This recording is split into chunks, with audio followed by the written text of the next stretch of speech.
السلام علیکم ناظرین، میں عطاء الرحمان کوہستانی ہوں۔ تیمور سلیم جھگڑا صاحب میرے ساتھ موجود ہے، معیشت کے اوپر بڑی گہری ہے نظر رکھتے ہیں، بات کریں گے۔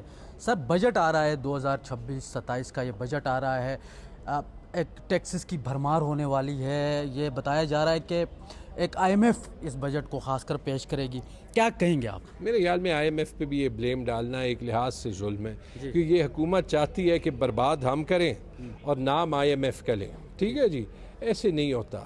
5واں بجٹ ہے شہباز شریف کا۔ پاکستان میں کسی وزیر اعظم کو تاریخ میں 5 بجٹ نہیں ملے مسلسل۔ تو اگر آپ یہ دیکھیں کہ 5 سال میں غربت زیادہ کر دی ہے انہوں نے، 5 سال میں مہنگائی ہے، یہ ریکارڈ لائے ہیں، 5 سال میں یہ 4 سال جو ہوئے ہیں ان میں پاکستان کی معیشت کی گروتھ تاریخی طور پہ سب سے کم رہی ہے۔ یہ ان کے اپنے اکنامک سروے کے نمبرز ہیں۔ تو جو حکومت 4 سال میں کچھ نہیں کر سکی، معذرت کے ساتھ دنیا کی تاریخ آپ کو بتائے گی کہ 5ویں سال میں کوئی انقلاب نہیں لاتا، 5ویں سال میں کوئی ریفارم نہیں لاتا۔ اور شہباز شریف کو اگر پاکستان کی فکر ہے تو اس قوم کی مہربانی کرے، ریزائن کرے، فری اینڈ فیئر الیکشن کرائے، انصاف کے نظام کو بحال کرے، اور مقصود چپڑاسی کے کافی پیسے ہیں وہ استعمال کرے۔ سر، یہ سوال بڑا اہم ہے۔ آج اگر پاکستان تحریک انصاف وفاق میں حکومت میں ہوتی، سپوز، آپ کس طرح کا بجٹ پیش کرتے؟ آپ اس سے بہتر بجٹ پیش کر سکتے تھے؟ آبویسلی کرتے تھے، آبویسلی 3 سال کیا تھا۔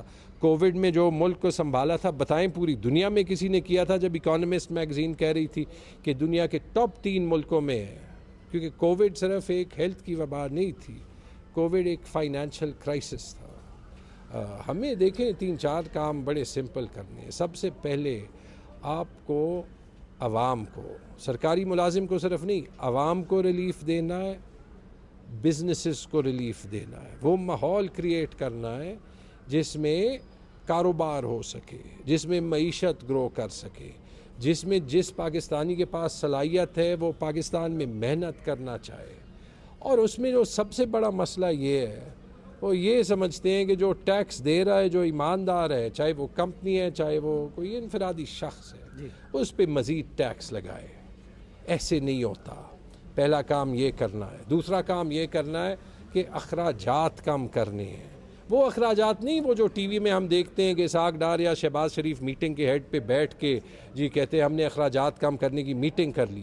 اخراجات کم کرنے ہیں، گلف سٹریم جیٹ خریدنا بند کرنے ہیں، سیلریز اور پینشن کا نظام ٹھیک کرنا ہے، سرکاری ملازمین کی پروڈکٹیوٹی بڑھانی ہے۔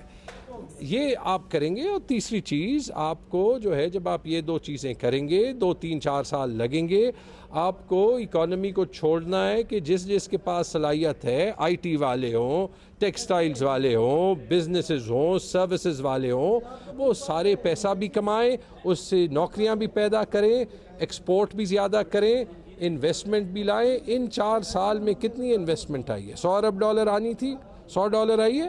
$100 اضافی انویسٹمنٹ نہیں آئی۔ ایک جو ہے ہم نے دیکھا تھا وزیر اعظم کہہ رہے ہیں کہ ہم البیک چکن کی دکان کھولیں گے، اس کے لیے پوری دنیا کو لے آئے تھے کہ ایم او یو سائن کرنا ہے۔ آج تک تو وہ البیک چکن کی دکان بھی نہیں آئی پاکستان میں۔ سر، آخری سوال لیجیے گا، خیبر پختونخوا میں جو بجٹ پیش ہوگا اس کے لیے چونکہ آپ سے کوئی مشاورت لی، آپ کو ظاہر سی بات آن بورڈ نہیں لے آپ کو، تو پھر آپ لینا نہیں چاہیے تھا پیسے؟ نہیں، وہ حکومت ہے، حکومت کی مرضی ہے۔ نہیں، آپ تو تجربہ رکھتے اس معاملے میں، تو پھر آپ کو آن بورڈ لینا چاہیے تھا۔ وہ آپ ان سے بات کریں، میں کہہ رہا ہوں مجھے کوئی گلہ تو نہیں ہے۔ بجٹ کیا ہوگا؟ آپ کے پاس اطلاعات تو ہوں گی کیا؟ میں جس چیز میں ہوتا نہیں ہے، میں اپنے کام سے کام رکھتا ہوں۔ چلیں ٹھیک ہے، تھینک یو۔